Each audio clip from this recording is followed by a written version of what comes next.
Hello, everybody. How's everybody doing tonight? Welcome. Welcome to the festival Story Slam. So for those of you who don't know, we do this every month, and this is one of our favorites is to do it during the festival. I'm Jennifer Cambris. I'm the Director of Production and Special Projects here at Montclair Film. Welcome to this special edition during the 13th Annual Montclair Film Festival, running now through Sunday, October 27th.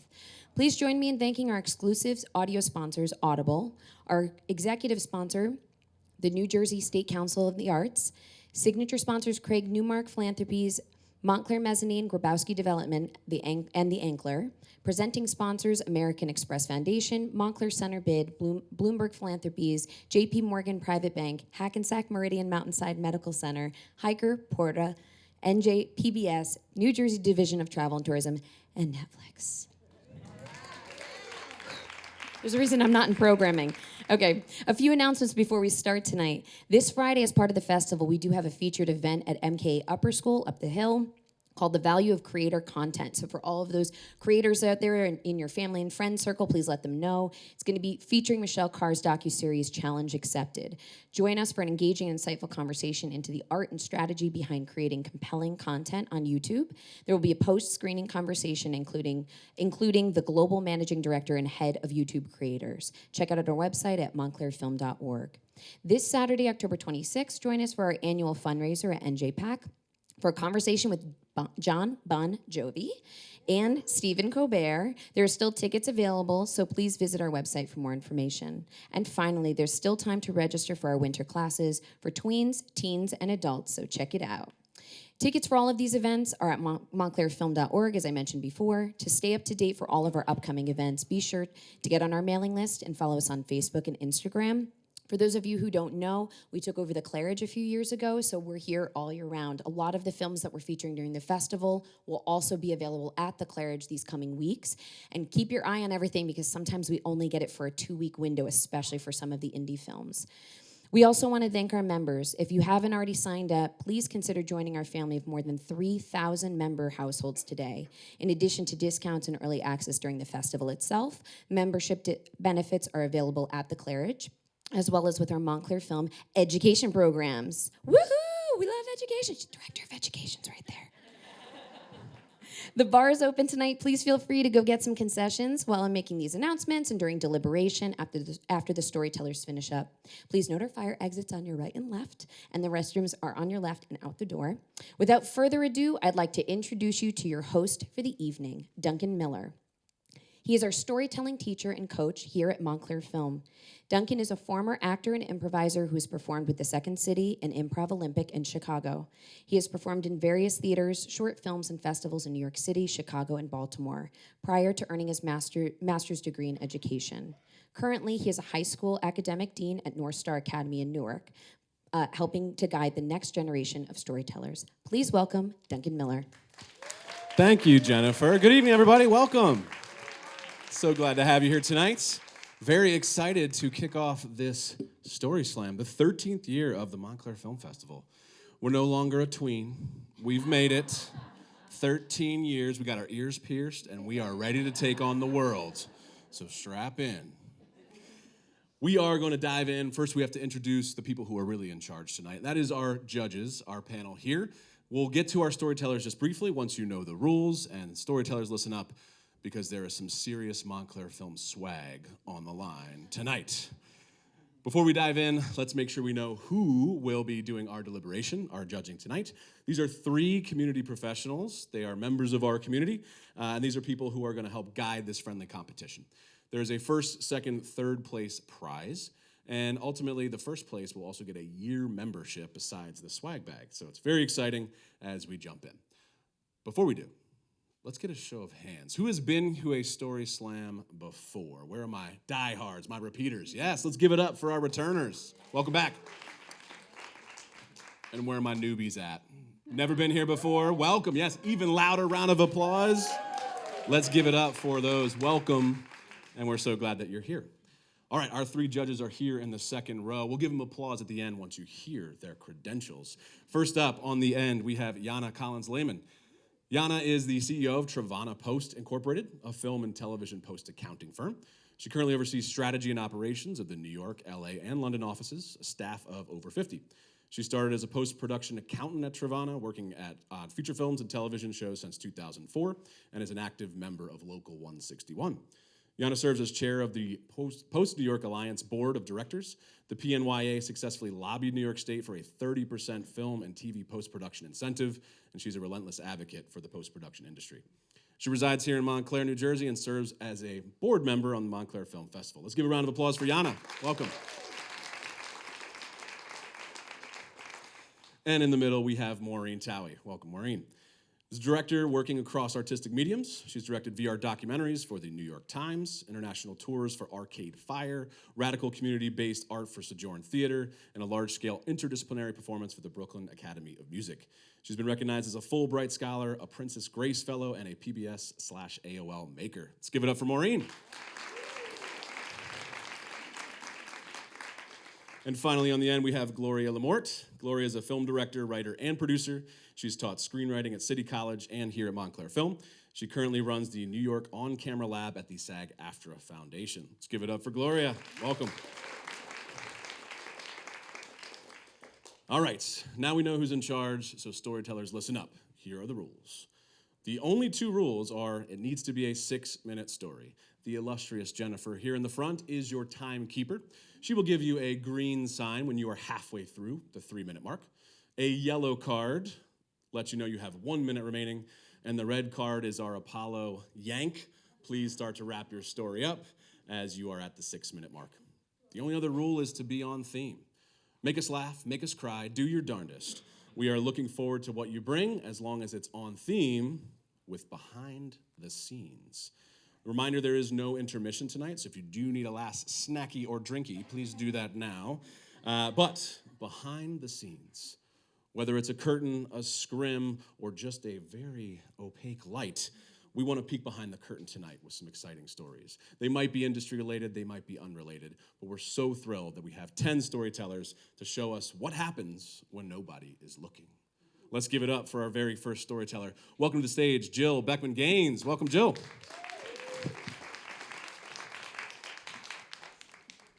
Hi, everybody.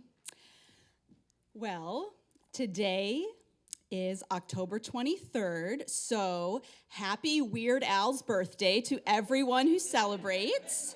Yes, the legend is 65 today, so I thought it fitting to share my behind-the-scenes story of the greatest moment of my life, the first time I got to hang out with Weird Al. There was a second time, too, but that's for another StorySLAM. The date is August 15th, 1997. I'm 18 years old, and I am standing with my friends Kendall, Karen, and Ed in the lobby of the Best Western Hotel in Beaver Dam, Wisconsin. We are hiding our faces behind some travel brochures, trying to play it cool because we have just made the life-altering discovery that we are staying in the same hotel as Weird Al Yankovic. Now, there's a lot of backstory here. I could write a short book about the history of my weird parasocial relationship with Weird Al Yankovic, but I only have 6 minutes, so here's what you need to know. Ready? I have been a diehard Weird Al fan ever since Chrissy West brought her brother's copy of the Eat It 45 to our preschool class for show and tell. I memorized all of his songs. I choreographed routines to his music for the school talent show. None of them ever got in. His was the first concert that my mom took me to when I was 12, and though I am now 45 years old, I have dreamt about him at least once a week since I was 7. My super fandom turned to obsession when I met him for the first time after one of his shows when I was 17. I introduced myself as Jill from Downers Grove, Illinois. We hit it off, and he told me to keep in touch. I took him literally. From then on, it wasn't enough to be his fan. I had to be his friend. That summer of 1997, my friends and I saw him live 3 times. Yes, I followed Weird Al like some people followed the Grateful Dead.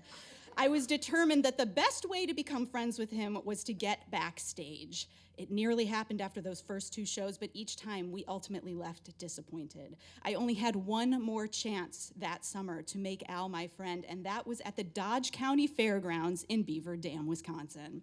My plan was to dazzle him with the greatest fan letter ever written. All I needed to do was to give it to him when he came out after the show, and I was sure that we would be whisked backstage.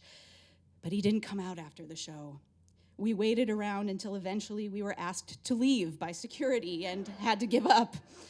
Defeated, we drove to the Best Western in town to check into our room, and that's when we saw his tour bus parked outside. So, there we were in the hotel lobby. Al's band was in the bar, but Al was not. As we stood there whispering behind our travel brochures, we noticed someone with a tour lanyard walk out of the bar and down the hall. He knocked on a hotel room door, had a brief conversation with someone in the room, and walked back past us into the bar. Bingo. That had to be Al's room. But what to do with this information now? Just going up to our room and going to bed like sane people was not an option. Then my friend Karen had the most brilliant idea. We could slip a note under his door. It was perfect, elegant in its simplicity. We went up to our room and got the hotel stationery. I wrote him a quick note explaining that we just noticed that we happened to be staying in the same hotel and maybe you want to hang out. I signed it Jill from Downers Grove with our hotel room number. I put the note in the envelope with the fan letter. We nervously crept down to his room, slid it under his door, knocked 3 times, and hightailed it back upstairs. The hotel phone was an old-school beige 1980s push-button desk phone. We gathered around it, staring at its little red light. We were breathless. After what seemed like hours, but was probably only 10 minutes, the red light started to flicker and the phone started to ring. Hello? Hello, Jill? Hello, Al? Oh my God, oh my God, oh my God. Hi, said Weird Al Yankovic. I got your note, so what are you up to? Oh, just hanging out with my friends. Oh, so you're here with your friends. Well, what do you want to do? Well, my friends were thinking about ordering a pizza. Well, if you get one without any meat on it, I'd have some. Oh, you don't eat meat either? Oh, neither do I. Oh my God, we have so much in common. So should we just, Sure, he said, come on over.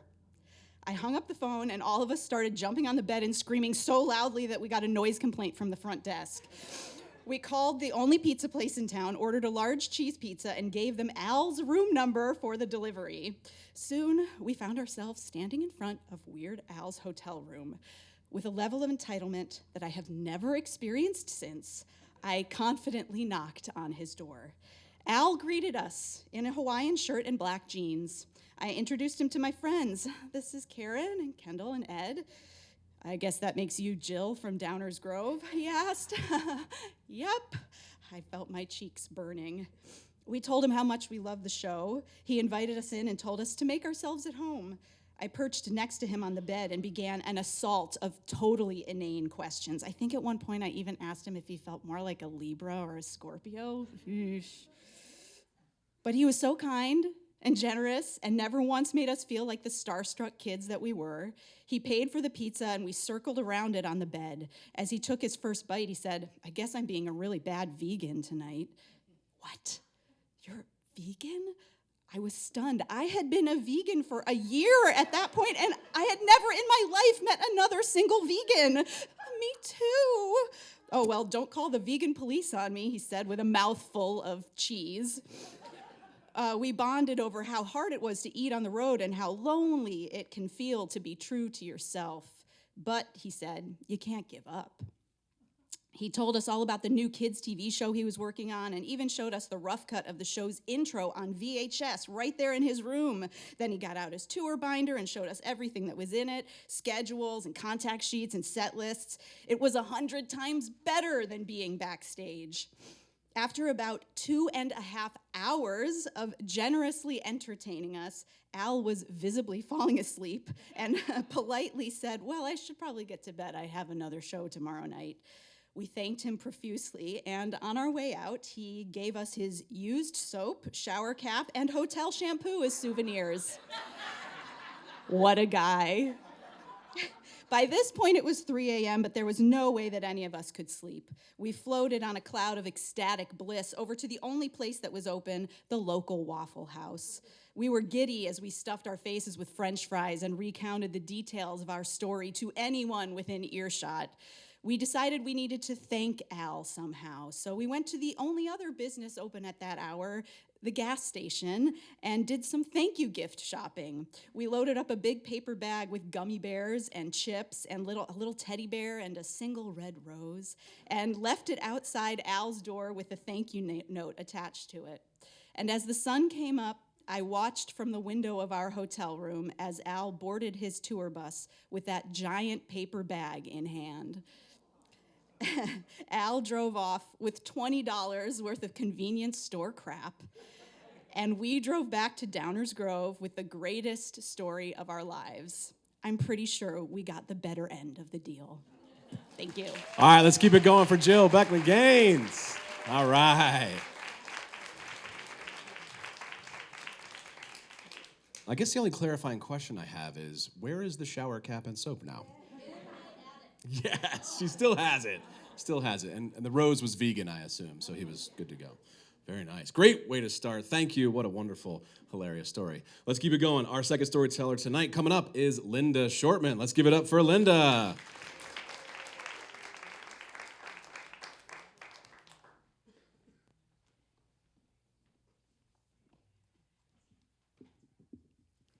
Happy Film Festival, everybody.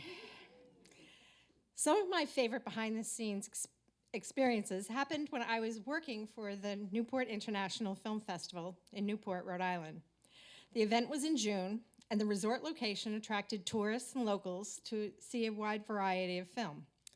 There was also robust participation from filmmakers and actors because Newport was a bit remote.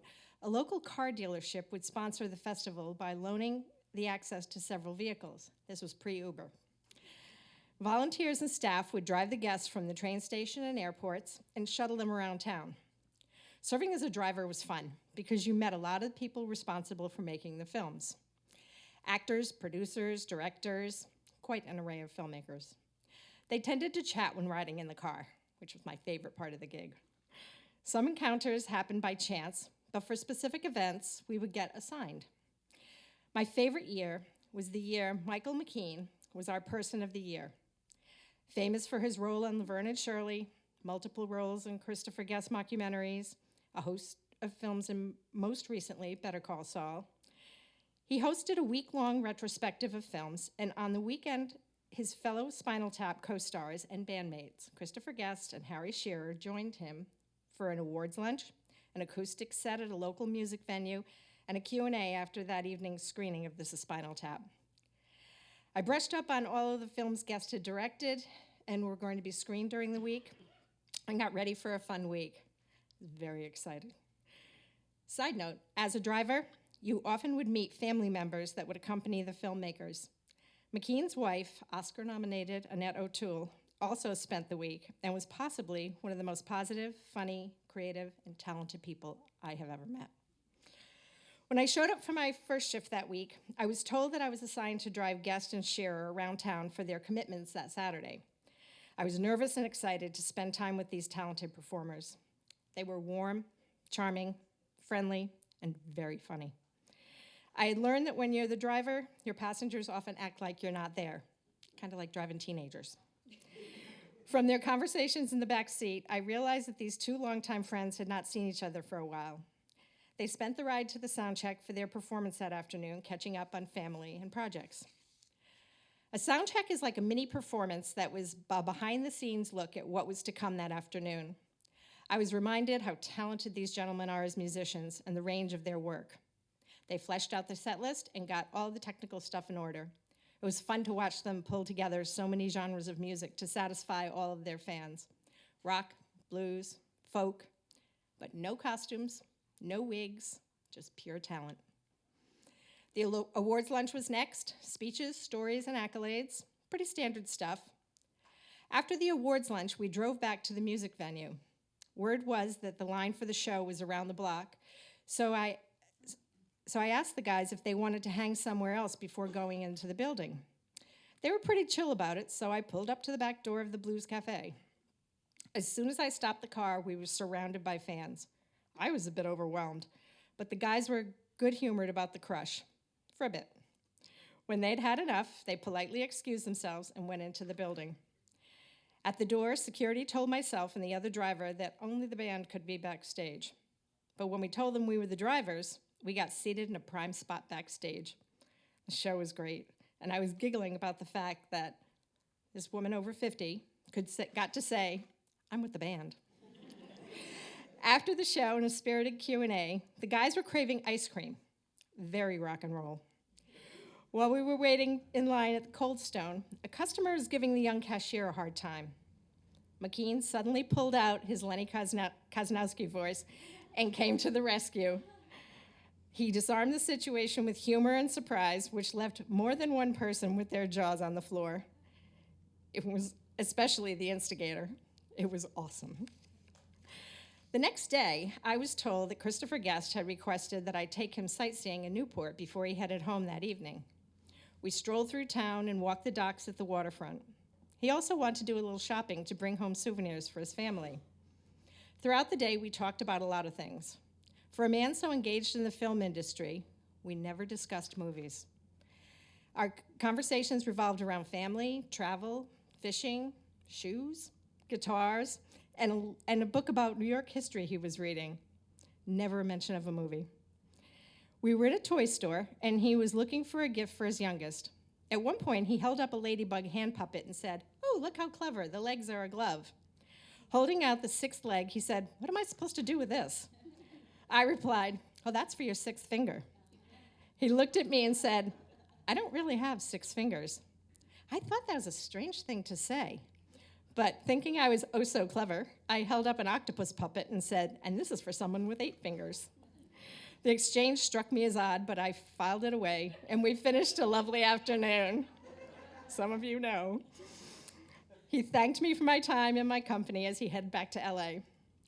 The next day, I was talking to my daughter, telling her about my time with Mr. Guest, and she said, "I think my favorite role he's ever played is the 6-fingered man in The Princess Bride." I immediately felt a flush of embarrassment come over my body, and all of a sudden our exchange in the toy store took a whole new perspective. I had not seen The Princess Bride in a long time and totally forgot about possibly his most famous film role. To this day, I wonder what Guest thought about our conversation. As a film fan, meeting the people who are part of the process is quite an experience. Being behind the scenes at an event like Film Festival gave me a deeper appreciation for the process and the people. These are talented, creative, interesting people with a fascinating job. It was truly a privilege and gave me a lot of behind-the-scenes stories. All right, let's keep it going for Linda Shortman. Nice job. You're probably the first person not to just like scream something from that movie at him, like inconceivable, right? Thank you. That was excellent. All right, number 3 coming at you right now. Let's give it up for David Gaines. Welcome to the stage, David.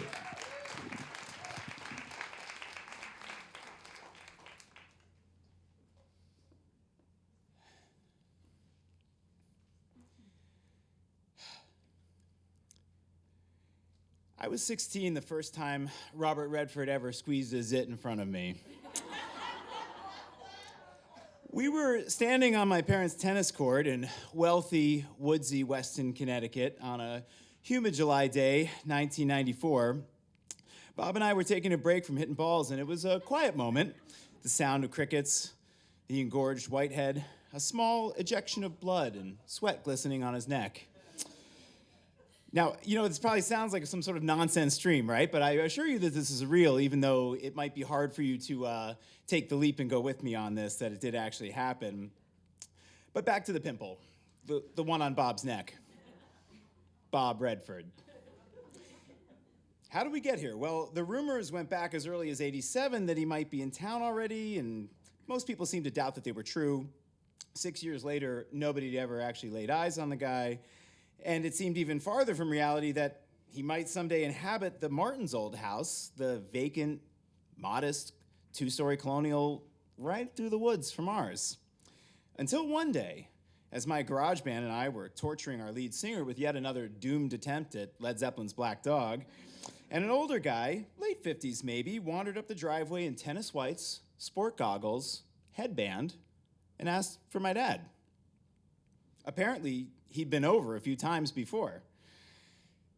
At first, he paid the local tennis pro to meet at our place, but after a few sessions, he started hitting with my dad. And then apparently it came to light that I was on the tennis team, and would I like to hit with him too? A brief aside here to acknowledge the dark cloud over Davis Hill Road at the time, which was invisible to most and crucial for me to bring up here. 4 years earlier, my older brother Seth died unexpectedly, traumatically in a go-kart accident. It was a huge deal in our town, among our social circles, and obviously for the Gaineses themselves, ourselves. We did our best to move on with our lives, but for me, Seth's little brother, it was the quietest, most comfortable form of hell you could imagine.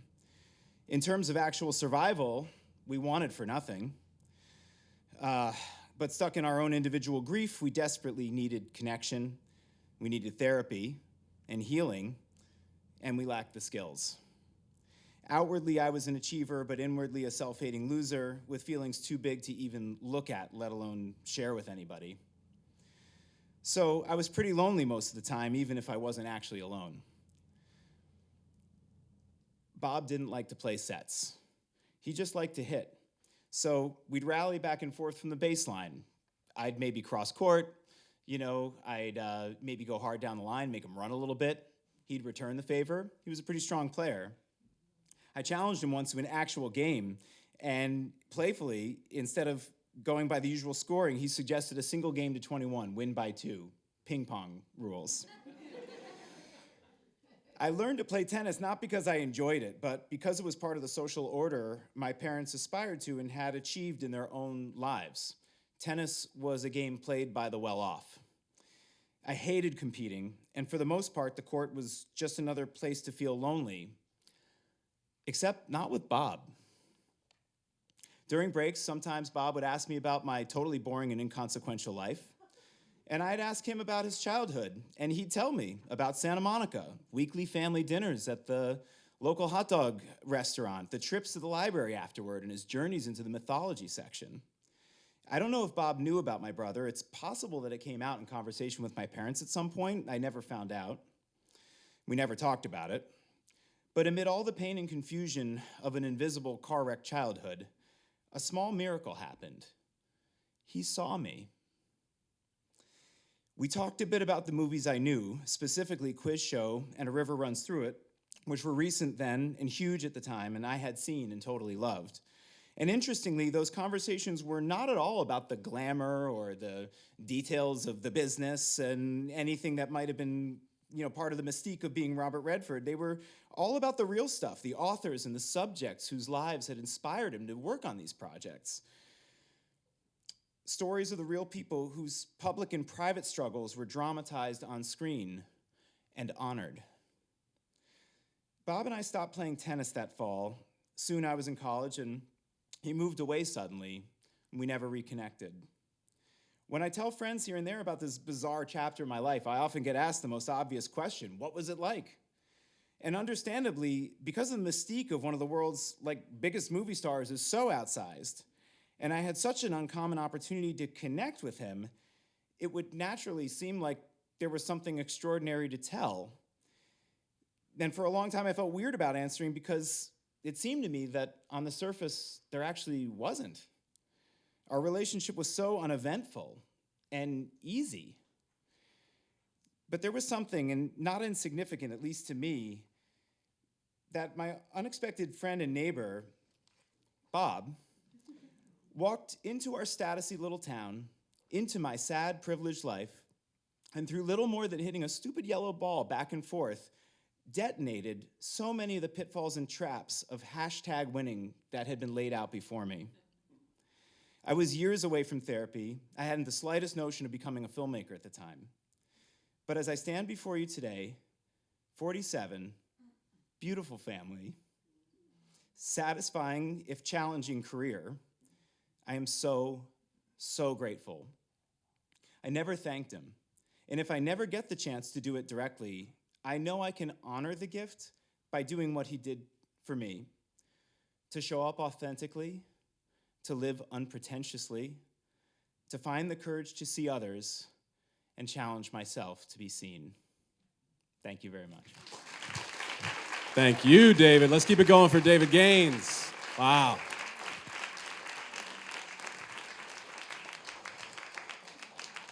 Wow.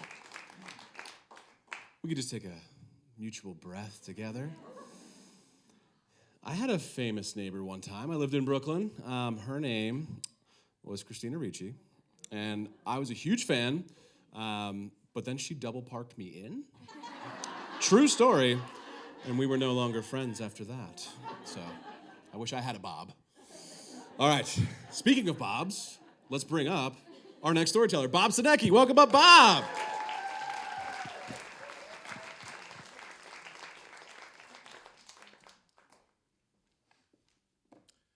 Well, thanks, Duncan. Before I begin, I'm being forced to read this advisory. A warning, at the core of this sordid tale lurks the unforgivable, something so low, so tawdry, so cheesy, it could make some of your stomachs turn. The lowest of the low, not the play on words, but the cheap pun. A groaner, a real stinker.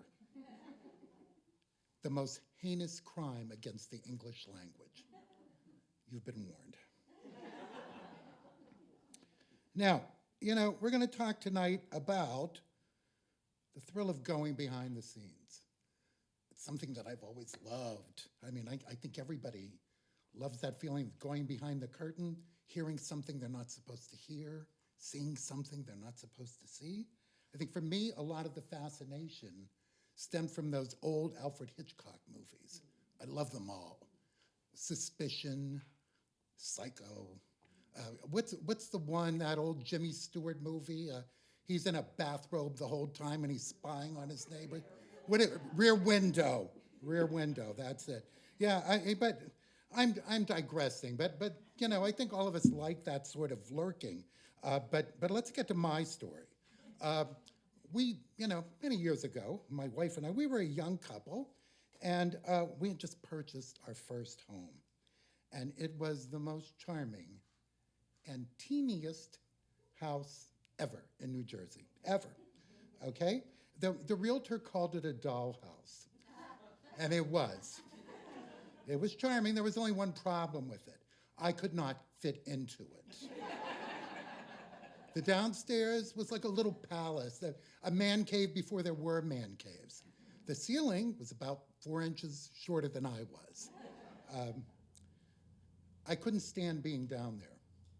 Get it? That went fast. I couldn't stand it.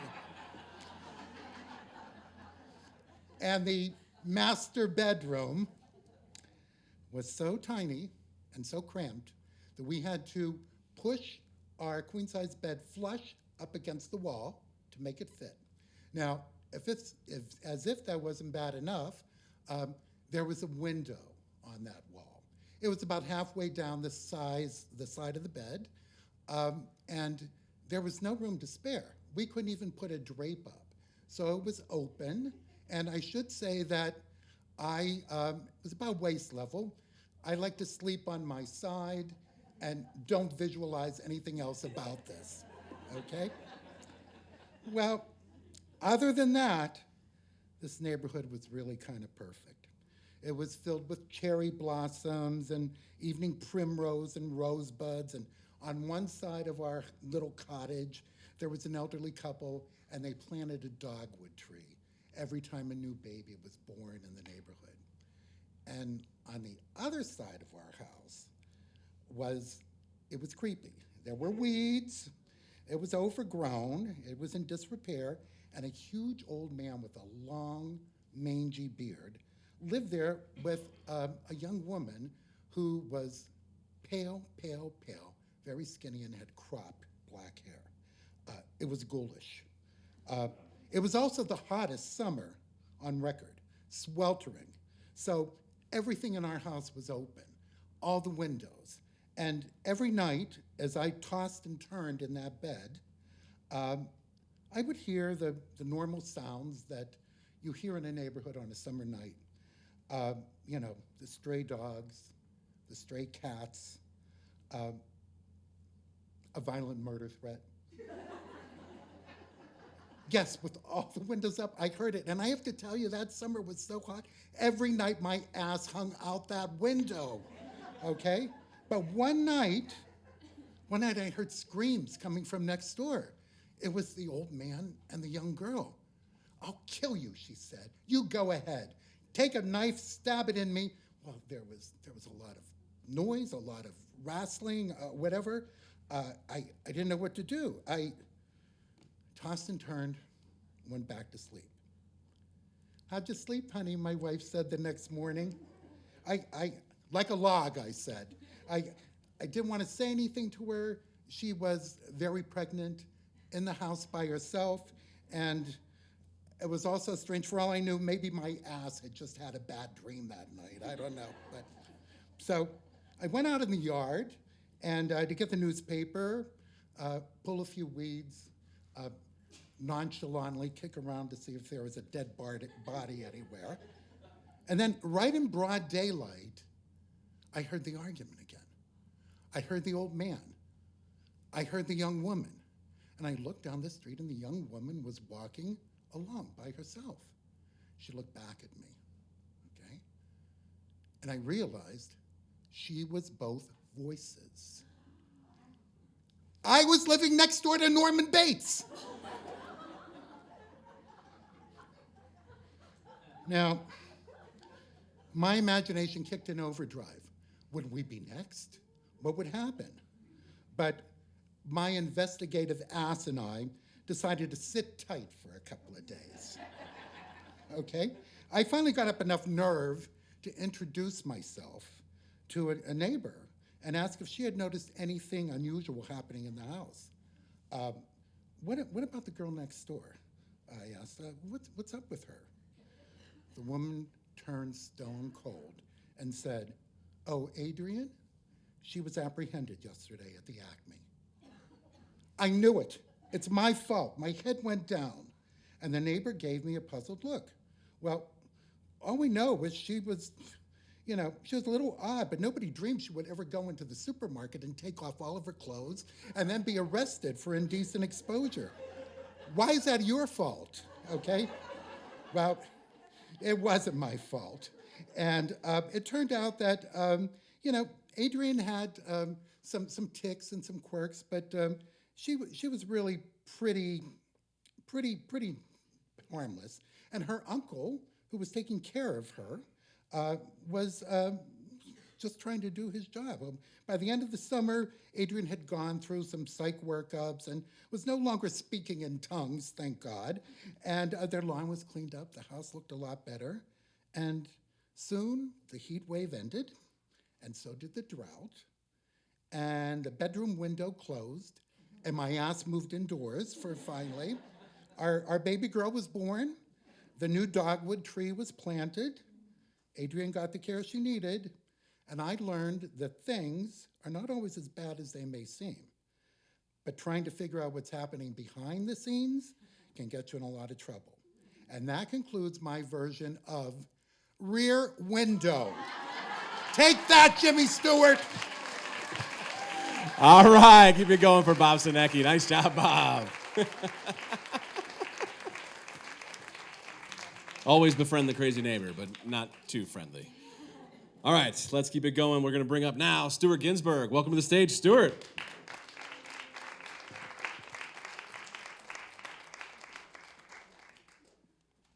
Good evening. Thank you for being here.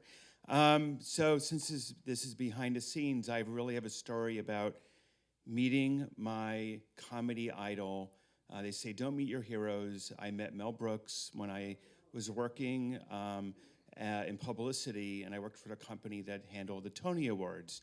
And if you remember, way back in 2001, he won for the producers.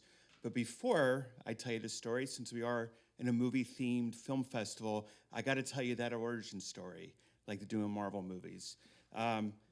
So anyway, the origin story is when I was 8 years old, my parents took us to see, my brother and I, to see Young Frankenstein in New York City. Went to this beautiful, opulent theater, and I really didn't understand all the jokes, but I did know enough to understand things like werewolf, theirwolf, what knockers, Farbrucha, you get it, you know what I mean? So I loved it, so what did I have to do? I went to show and tell the first time I could get in 3rd grade, and I said all the jokes. And you guess what happened? My teacher says to me, Stuart, yes? Stuart, I had to tell you, you can't do show and tell anymore. Why is that? Well, those stories, those movies aren't good. So I knew I was doing something illicit, so that's when I loved Mel Brooks movies. I started. So getting back to 2001, I am now a volunteer helping my friend out who owned this agency, and when you're doing press, it looks all glamorous from the outside, but it's a lot of hard work. And for instance, there's a photo area, and that photo area, you wrangle in the star, you say next, and they come in and out quickly. And I realized the reason why these stars wear glasses is because of all the photographers, because I'm in the photo area and they're doing this type of thing. So around 11:30, I would say the broadcast ends or it's midnight, and we had to corral all the people who won the Tony Award from the producers, and they take a group shot. And then they all go to the, at Marriott Marquis, the gala, except Mel Brooks. They all like whoosh, separated out. And my boss, Keith, said, Stuart, would you mind taking Mel Brooks to the rest of the press room? And I thought to myself, oh, no, I don't mind. But I went, no, I don't mind. And I say, hi, Mr. Brooks. And he did not say, call me Mel. He said, yes, hi, thank you. What's your name, Stuart? Oh, okay. Now, I have to tell you, when you think of Mel Brooks or you think of these comedians, you think someone who's always up. But this is what was surprising. He was really low-key. His eyes were bloodshot. He was in his 70s. Let's not forget, he's 98 now. And he looked very tired. He actually looked like he didn't want to be there. But he knew he had a job to do. And the first thing he said to me was, after this is over, will you take me to my wife? And his wife, as you know, was Anne Bancroft, who was alive at the time, and she was in a graduate and so on. I said, sure. So we walk very calmly, and there's a press area, and there are 3 rooms. Actually, I forgot to tell you, the press area was in Radio City Music Hall, so we're sort of in the bowels of Radio City Music Hall. It's very hot. The air hasn't been circulating. People were milling about. And so I walk him to where the print reporters are, and he's shuffling along. Okay, I'll go here. And as soon as he gets into that press room, a switch goes off. Hey, how are you guys doing? It's so great. Oh, you're still here. How wonderful you to be here. Ba, ba, ba, ba, ba. You know, his raconteur. Hey, what's that on your nose? All that stuff. So he comes out, and he goes, okay, what else do I have to do? And I said, well, we have 2 other rooms here. You know, we have the internet reporters and the camera people, camera TV reporters and radio. And he said, okay, after this is over, will you take me to my wife? I said, sure. So we go to one room, then the next room, the TV camera room, and there was a TV reporter who kind of was lurking around, not really being in the room. And every time he left the room, he went from up to down to normal, like we are here.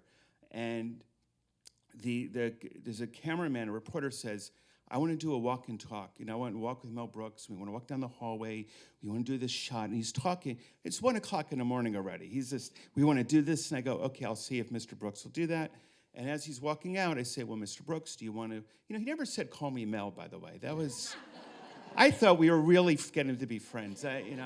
I'm really disappointed in that. So anyway, we go, and I say, oh, well, this TV reporter wants to do a walk and talk. And he looked at me. I swear to God, he said, okay, why don't you direct me? Okay, I will. I had to do 10 takes, by the way. No. So we do that, and we walk down the hallway, and then we go to the Marriott Marquis. I really don't remember how we got there. If you know New York City, Radio City's here, Marriott Marquis is there. And we go to the elevator. I was told you get the star to the elevator, but you don't want people milling around and bugging them. But the elevator wasn't working. I was going like this, and I felt my whole, now if you're bald, this happens. I felt my whole head get red. Not my face, my head. And he just said to me, why don't we just go up the escalator? So we go up the escalator. I bring him into the room, and the room was kind of quiet, still 1 o'clock in the morning probably. And I bring him, and I didn't walk over to where Anne Bancroft was. He just turned around. He went like that. So I really learned one thing, because at the time, it was in my 30s. I wasn't feeling good about myself. And I just saw how he went on, like he had to show up. I think that was my life lesson. You show up to things. People are counting on you. It's not being fake or phony. It's just the way life is. And behind the scenes, you could say to the person, I can't wait to go home and sleep. But it really was, a little bit of a life-changing thing. So one last comment is, I want to thank you for listening. All right, let's keep it going for Stuart Ginsburg. Thank you, Stuart. Stuart, you can call me Mel. All right, we are a little past halfway through. We got a few more great storytellers here, so let's take another deep breath and welcome to the stage, Brooke Sorger. Well, come on up, Brooke.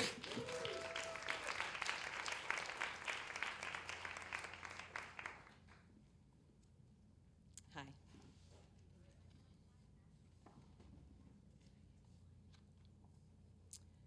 Often, we see the end product of what someone produces when they come out onto the stage.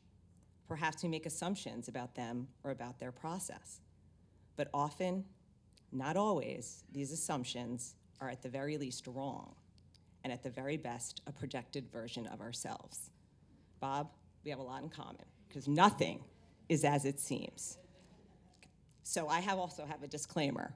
I sometimes think that people should come with warning labels. And if I'm wearing a warning label, last month I wore a different one, but this month I would say, she looks like a psychologist, but she is really a neurotic. So there is definitely something to be said for the idea that therapists become therapists to heal themselves. So here comes, anyway, because I'm a psychologist, I'm a behind-the-scenes kind of girl. I wanted to offer this behind-the-scenes description of my preparation for the story I gave at last month's StorySLAM. When I was a little girl, I had a wish, a dream, that I would one day write a self-help book and be on Donahue, and then later Oprah. Okay, this is interesting, as I did not really have an idea about what a self-help book was or who I would actually be helping. And it's precarious to me that this dream continues to persist, as I have now sat in front of one person for 25 years with whom my relationship has been a secret. And now, I want to be on The View. And just by the way, this would also make my Jewish mother's dream come true. First, I have a doctorate. Second, I gave birth to 2 babies at one time, a boy and a girl. And now I aspire to be on The View. I mean, this would just take the cake. So how then am I going to make this transition from one person to, well, many, many people? One fateful day, I was at the Claridge. I took my husband with me to see Widow Clicquot. He indulged me after I bribed him by saying we would go to Giotto after. It's a great movie, by the way, if you haven't seen it, wonderful. And I saw the advertisement for the StorySLAM. And before I could think too much about it, I looked it up and put in a pitch. And then there came the waiting. I bet that you never thought that someone would be waiting with bated breath to hear about whether or not we would be on this StorySLAM. I went through all the normal feelings. First, I tried to forget about it. Then I tried to convince myself it wasn't that important to me. And then I said if I didn't get it, it'd be okay. And at some point, I even gave up, because Jennifer, I think you were on maternity leave at the time, that maybe they just send emails to the winners. But then the email appeared, and in just 2 short days, I would know if I would be part of the Montclair Film September StorySLAM. And then it arrived. Would it be a yes or would it be a no? I'm not even sure how I felt either way. And they said yes. They said yes. And then the prep began. I did what any good neurotic academic would do. I wrote one rough draft, then I wrote another rough draft. Here they are, seriously, legitimately. They're really here, okay? And you see where I'm going with this. Then I spoke it, and I recorded it, and I spoke it again. And finally, I was ready for my husband's opinion. And then he said the words, "You're going to win." Win? What? It's a contest? First a public performance and now a contest? What have you done to yourself? I must have been too excited about the acceptance of, at this point, my pseudo-marriage proposal I hadn't scrolled down to the end. I started sweating, the walls started closing in. You can still turn back. And thank God for my lucid moment. Wait, how many people does that venue hold? I thought back to the first time I had been to this venue, and it was for a club sports meeting. I don't know if anyone you know knows anything about club sports, but that will ground you really quick. I came back to earth. You can do this. You can do this. And again, I then proceeded to do what any good academic neurotic would do, because now it's a contest. I did research. I watched Montclair Story Slams. I watched the Moth Story Slams. I watched Grand Slam Story Slams. And I did this all with my full-time practice and my family. And then there's this whole thing about the story arc. Know nothing about a story arc, but I'm damn good at writing a 5-paragraph essay. Okay. So finally, I had the final draft in my hands. And then it's the next stage. I have to do some self-talk management to help my anxiety. I mean, I happen to have a few good ones in my toolbox. You could ask my patients about them, but they're all a secret, so you can't ask them. But I'm gonna give you one. One of my faves is a third, and a third rule.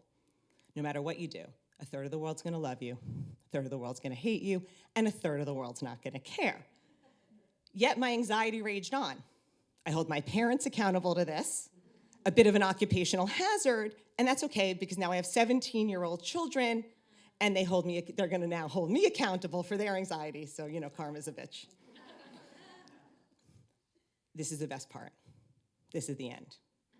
That I got on the stage, and I was calm, and I felt so brave, and all the voices in my mind quieted, and I was just so happy to be here with you and that I did it. Because here's another one of my favorite. I faced my fear. False evidence appearing real. So thanks for being here and helping me at the beginning of my journey to make my little girl dream come true. And now all I need to do is finish the book and get my kids off to college next year. And maybe if I don't put in a pitch for the next couple Story Slams, I will actually have the time to do it. So thank you. All right, yes, Brooke. Let's keep it going for Brooke Sorger. Very nice. And an easy plug, if you are inspired to tell a story in a future Story Slam, we'd love to hear your appeal. It's only a 4,000-seat house. No big deal. No pressure at all, so come on down.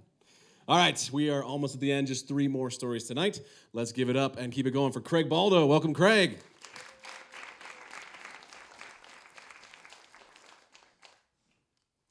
That applause died down pretty quickly.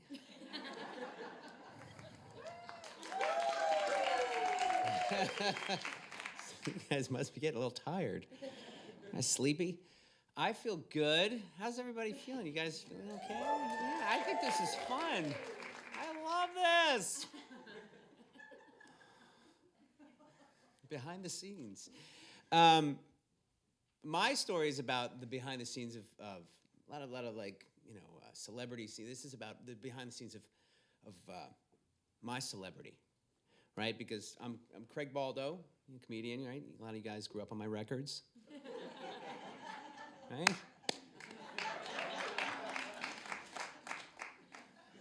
don't think you did. I think that's a courtesy clap. I'll take it though. Thank you. So I have this story. I was a stand-up comedian. It's I guess maybe it's my life now. It's a previous life as well. It's my previous life and it's my life now. Live in New York City.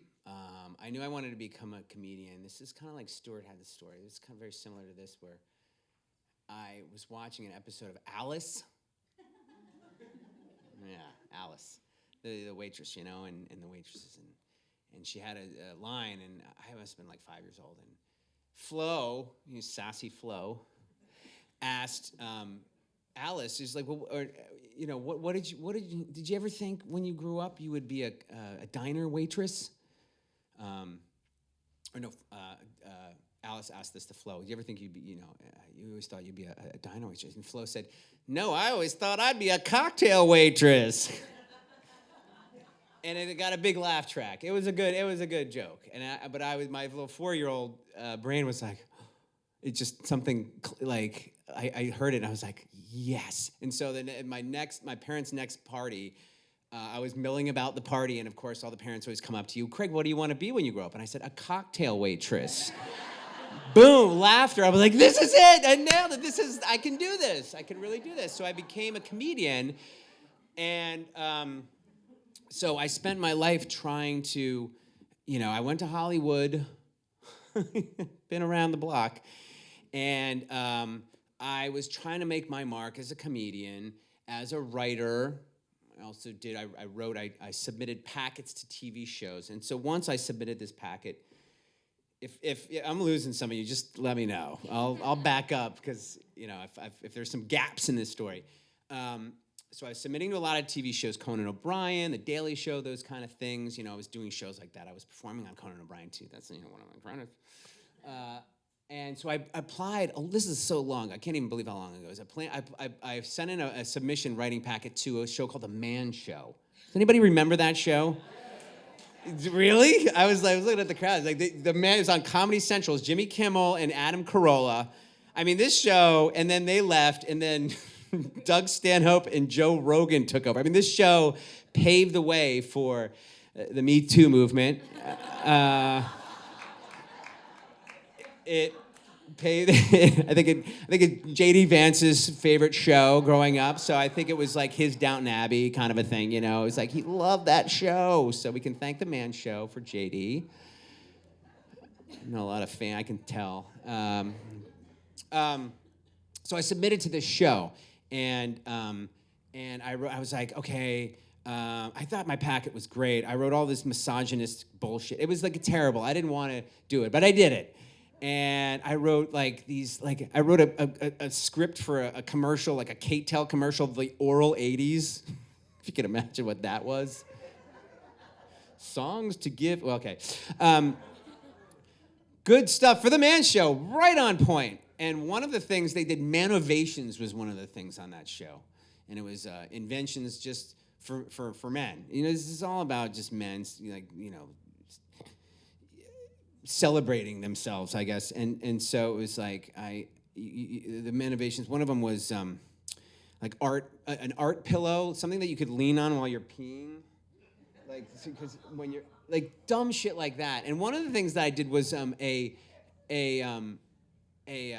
Swiss Army barbecue set. That was one of my ideas for a Manovation, which is just like a big Swiss Army knife, but it was the spatula comes out and the tongs or whatever. That's funny. That's funny. I'm gonna get this.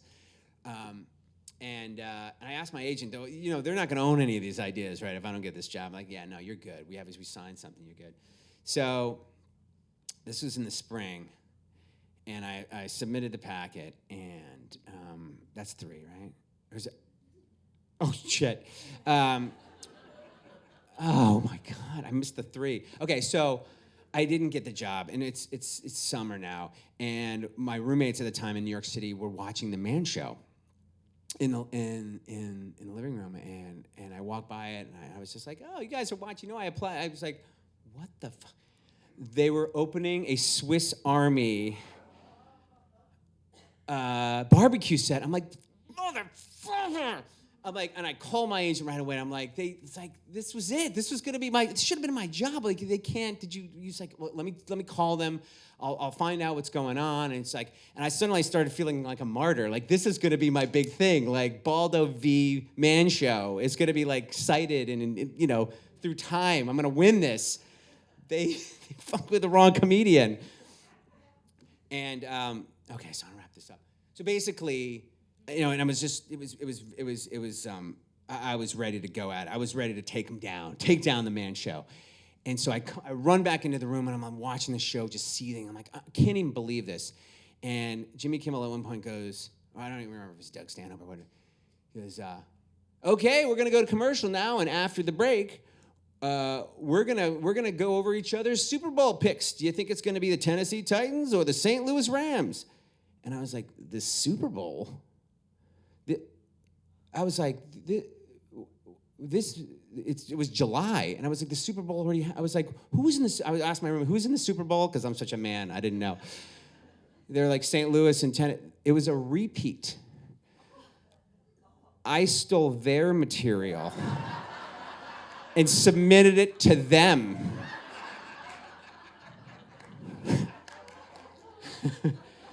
So the underdog, not only did I not help the underdog writer with Baldo V. Man Show, I think I was probably cited in some lawsuits that the studios won because of me. It's like, what about the Swiss Army barbecue set? Remember that case back there in 2000?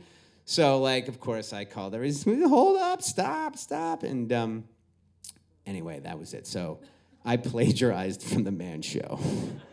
Thank you, everybody. All right, keep it going for Craig Baldo. Intellectual property is fuzzy, right? All right, we only have 2 storytellers left. You've been a great audience so far. Thank you. Let's give it up for Colette Kreskas. Come on up, Colette.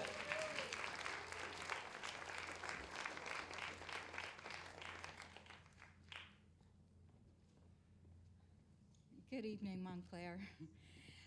My behind-the-scenes love of travel began when I was a little kid, and my family would take us camping and on the road trip throughout the eastern United States, and those were wonderful, wonderful times and traveling. And somewhere in my teens, I came across this really nice poem that says, travel fearlessly, banish worry and timidity. The world and its people belong to you, just as you belong to the world. Fast forward into my early 20s, I go to some gin and tonic party out in Long Valley, New Jersey, and I meet my friend Eileen, my now friend Eileen, who I met there. Turns out that she and I had gone to the same high school, didn't know each other at the time. Our paths didn't cross. We were a year apart in high school. I grab a ride home with her, 40 miles away. I lived in South Orange. She lived in Maplewood. We're in Long Valley. Well, we become fast friends on the ride, and we're laughing and talking and carrying on and really enjoying each other's company. And she proceeds to tell me that she wants to go to Greece, actually to Crete, in the spring. She wants to meet her boyfriend there, who's also traveling. They're going to spend a couple weeks together. He's going to go to Australia or something, and she wants to travel to Europe. And would I like to join her? Sure, why not? Never met this woman before, but yeah, I'm doing it. The next several months, this was in the fall, in the next several months we've become closer friends, make our plans, and we decide we want to spend a traditional Greek Easter in a village in Crete somewhere, even though we don't know anyone in Crete and we don't speak Greek, and we're gonna go. And sure enough, April 1979 rolls around, and Eileen takes off for Greece. She's meeting her boyfriend there. She takes off a couple weeks before me. About a week and a half later, I get a telegram, mind you, right? No text, no cell phones, no internet, etc. I get a telegram from Eileen. This is where you can stay at the youth hostel in Athens, and this is where you can meet me in the port of Heraklion in Crete. And yeah, I'm in, okay? I get my plane ticket and my Eurail pass, and a couple weeks later, I go to JFK, I get on the plane, land in Athens, find my way to the youth hostel. Fortunately, it was mostly Aussies and Brits there, so we were all speaking the same language. And I spent about a week in Athens touring around.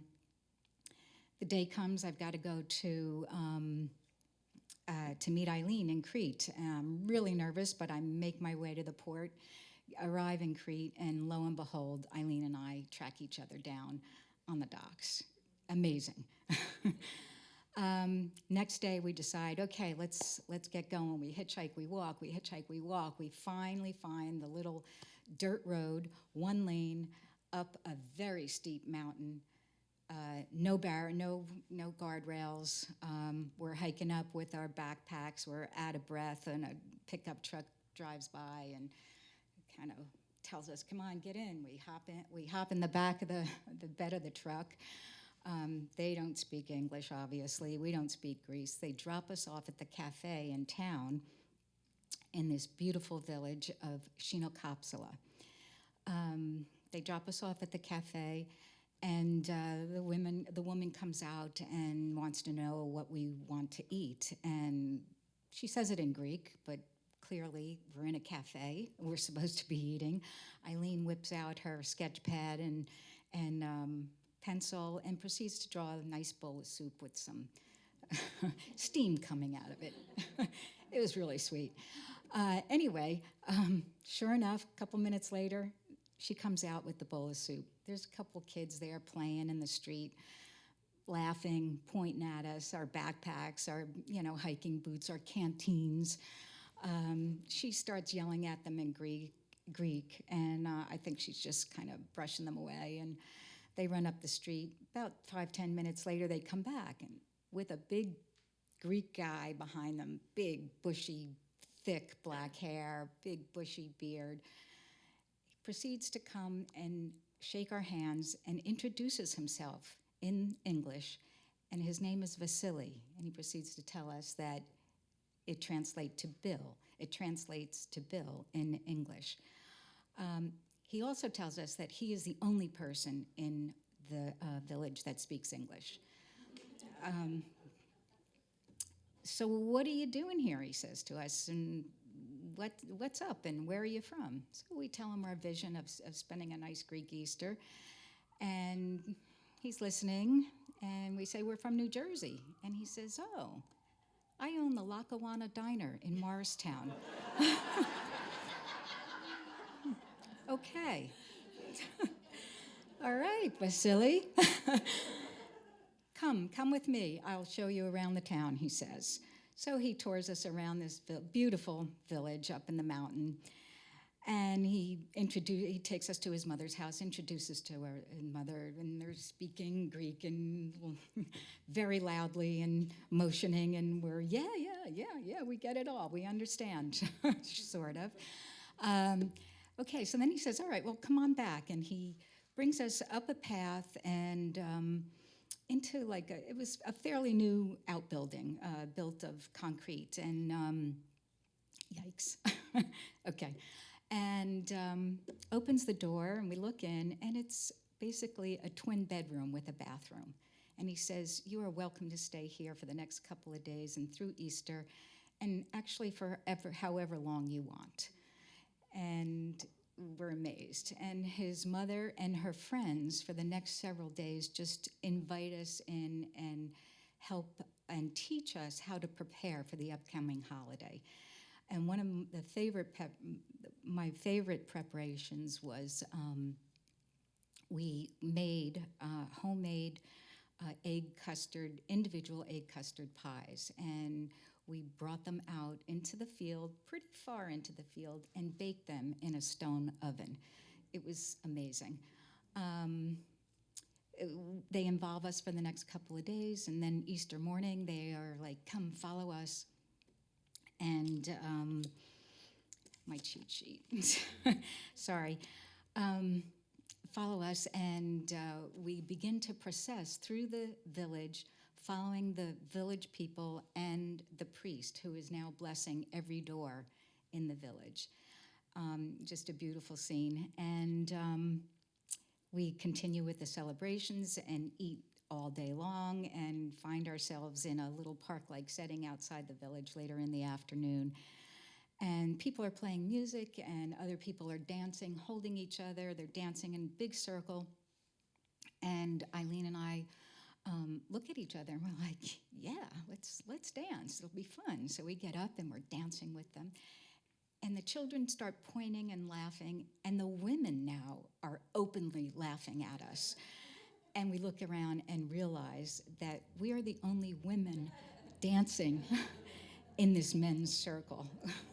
So we go back and we sit down, and everyone calms down, and we eat another custard pie, probably the 50th of the day.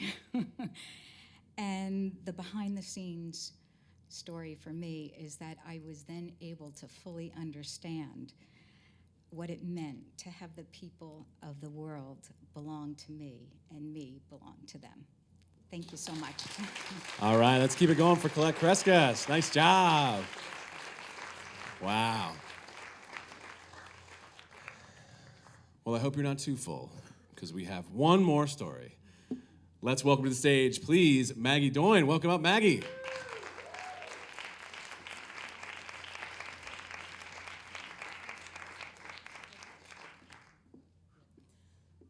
Hi, everyone. I was born and raised here in New Jersey. I'm from Mendham. And when I was 17, growing up in Mendham, New Jersey, I was living on a cul-de-sac. I had a blue house and a trampoline in my backyard that was also the color blue.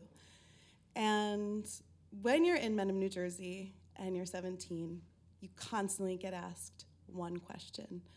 It doesn't matter if you're at the grocery store, or leaving the lacrosse field, or it's the weekend, or a weeknight, or it's your parents, or your parents' friends, or your aunt, or your grandma, or your neighbors. The one question is, where are you gonna go to college? Where are you going to college? Did you apply to Wake Forest? Did you get into BC? Are you gonna go there? Which colleges did you look at last weekend? It's college, college, college, college, college, and I totally drank the Kool-Aid. I was the editor-in-chief of my yearbook. I played soccer and lacrosse. I was my class treasurer. I had everything lined up for the perfect college application to get into UVA or Villanova or wherever else all the other kids in Mendham, New Jersey were going. And suddenly, I just woke up one morning and I was like, wait a second. I don't know who I am. I don't know what I want to be. I don't know what I want to do. I don't know what's my purpose here. And I'm supposed to spend like all of my parents' money and like choose a college off a dartboard. And in our town and in our school, they literally put it in the newspaper. It's called the Observer Tribune. So-and-so got in here and so-and-so got in there. And did you hear that Ashley Asdale got into Princeton and the Ivy League and this and that? And the guidance counselor's office has these little banners and pennants, and whoever gets in where, they post them outside. And all of a sudden, I'm just like, wait a second, stop. This isn't for me. I need to take a beat. I need to take a breath. So I sign up for a gap year. And I still have all these questions behind the scenes, but I'm like, maybe somehow by traveling, I've never really left New Jersey, I'll find the answers to all these questions. And I end up in Australia and kind of traveling around the world. I do organic farming and woofing, and I'm surfing, and I get my belly button pierced, and I'm trying to like read books again for joy. And I start to kind of not have answers, but just ask more questions, like what makes me come alive? What makes me feel my most me? I realized I love children. I end up in northeastern India, and I'm working in a refugee community, and we're serving Nepali refugee children who are coming across the border, and they're escaping human trafficking and child labor. They've been recruited as child soldiers and escaped. Everything stops. The questions that I'm starting to ask evolve. They become a lot more serious. How was I given this life of privilege where the hardest question was, where are you gonna go to college? I go to Nepal myself with my friend Sunita, who's also 17, going on 18. And unlike me, Sunita knows exactly what she wants to do. She's like, I want to become a doctor. But she has no idea where she came from because she fled her village when she was 8 years old as a refugee, and she's losing memories, and she doesn't know where her family is, and she has this different questions. So we go to her village, we trek for 3 days up into the Himalayan mountains and I see what war does to people and children and families, and the world stops again. And I'm so far away from the cul-de-sac in Mendham, New Jersey. I'm on a riverbed, and I look across the riverbed and I hear the clanging of metal to rock, and I look up and there are dozens and dozens of children who look just like me, who are 3 years old and 5 years old and 10 years old, mostly girls, and they're breaking rocks. And the question becomes, why are these little kids breaking rocks to survive? What are they doing? And like, how do we live in a world where it's okay for little kids to break rocks? And how did I never know that this was happening? They were breaking rocks into gravel to sell for $1, and that was how children were surviving post-war. So the plates inside me shift, and in that moment, I'm like, oh my God, what do I do with this? How do I turn away? How do I go back to college? How do I think? And in that exact moment, this little girl named Hema looks up at me and she says, "Namaste, Didi. Hi, big sister." And she has this big smile, and I'm like, okay, well, what if I can't do anything about 1 million children, but what if I can do something just for little Hema? And I went to school, and I went to elementary school. If Hema could go to school, it would change her life. So I moved to Nepal. I call up my parents in New Jersey, and I convince them to wire me my $5,000 of babysitting money that I'd saved up from the time I was 5 years old, or 11 years old as a mother's helper. After a very long conversation, they send me the money. I move to Nepal. I learn Nepali. I start to learn the culture. I find my co-founder, Tope, who was an orphan growing up from the community. He wants to move back. We're going to change this community. We're going to create the children's home that we want to live in on that little piece of land. And I'm like, what if one day I could walk across this riverbed and not see a single child breaking rocks? 18 years passes, and today there's not a single child breaking rocks on that little riverbed.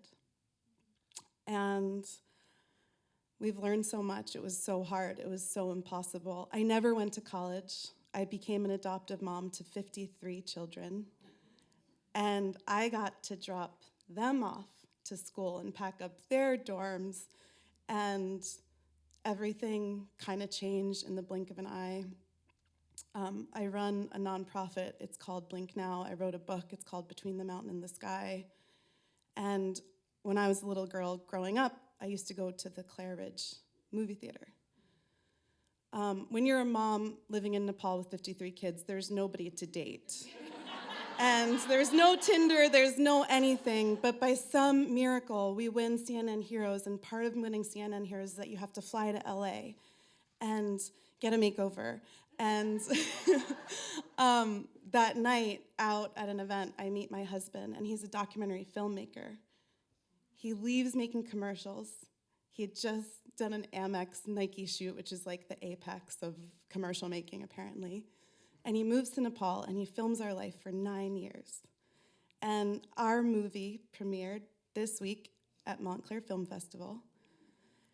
And it was so powerful to bring this back and be in my hometown, in my home state, and look at how far I'd come and how much I've fallen and failed and learned, and that we create this beautiful community organization that's now being modeled by aid agencies and development organizations around the world, and that communities can truly transform themselves. And it's a movie about so many things, but I'm backstage right after the movie is shown, and these little high school kids who grew up in Mendham, New Jersey, and look like they had a trampoline in their backyard come up to me, and they're seniors in high school. And I get one question. They're like, "We love the movie. Can you sign our books? And we're so proud you grew up where we grew up." And I'm like, I'm going to shoot my shot with my one question. And you know what I don't ask? I don't ask, where are you going to college? I say, do what makes you come alive. How are you doing? What keeps you up at night? What makes you excited? What are the world's most pressing problems that you think you can be a part of solving and having fun while solving them? And that's the end of my story. No, it isn't, Maggie. No, it isn't. Keep it going for Maggie Doyne. Yes, thank you. Stand up for that. Woo! That is a way to end. Thank you, Maggie, for all that you do. New Jersey's own American hero, I think. Thank you very much. Let's give it up for all of our storytellers tonight. We're going to have a 10-minute deliberation. Judges, if you don't mind, Jennifer will escort you upstairs to our private suite. We'll open the bar back up. Please hit the restroom. We'll turn some tunes on. Please mingle, meet a storyteller, and we'll be back in 10 minutes to see who wins the night. Thanks, everyone. All right, before we dive all the way in, please just give one more round of applause for all 10 storytellers tonight. Thank you, thank you, thank you for sharing with us this wonderful community built tonight. Also, you've been a fantastic audience. Thank you. So, if our judges will come down front and center, hit the spotlight for me. They will announce the winners. Winners, if you'll come up and join our judges, we'll get a picture with you. And then we will get one group shot of everybody who did a story tonight. And then our storytelling winners, you're going to join our judges out here at the Step and Repeat so we can catalog this for our film festival this year. So, let's take it away. Third place. Very difficult. So difficult, in fact, that we have 2 third-place winners. So you can come up together, Bob Sinicki and David Gaines. Congratulations.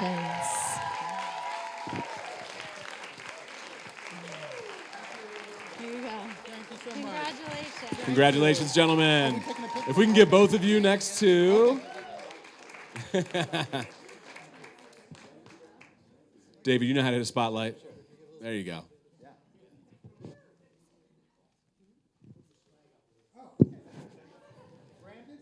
Branded out. All right, congratulations, third place. Yeah, and winners and judges, if you'll just stay up there, move to the side, we will get a whole group picture after. Wonderful. I just want to thank the storytellers, not just for such wonderful stories, but taking us around the world, around the country, around New Jersey, and really introducing us to some beautiful characters, and with you being the main character. Thank you so much. Second place goes to Jill Beckman Gaines. Woo! All right, Jill, come on down. Here you are.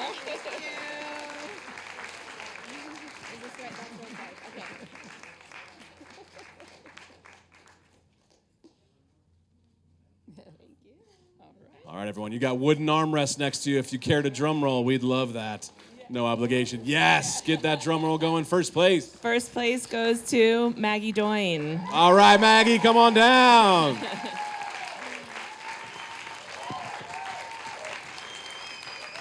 Beautiful.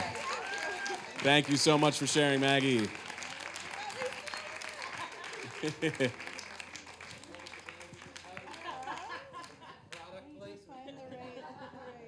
You got it. All right. Congratulations, Maggie. If we can get all of our storytellers to come on up, Maggie, if you'll stay with us up front. We want to get one group shot of all storytellers. Thank you for sharing tonight. Judges, stay with us, please, please. We need you.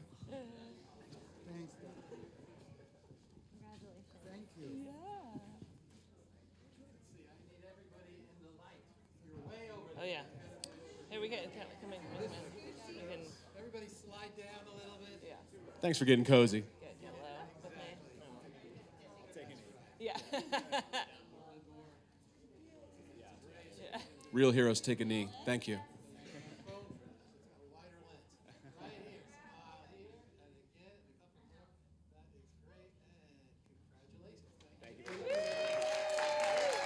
All right, winners and judges, if you'll head out into the lobby, we'd love to get a picture at the Step and Repeat. Everybody else, thank you so much for a fantastic evening. We hope that you check us out for the rest of the festival, montclairfilm.org, for all the classes, opportunities, shows, and films that you can see with us. We hope you get home safe. Have a wonderful rest of your evening. Take care.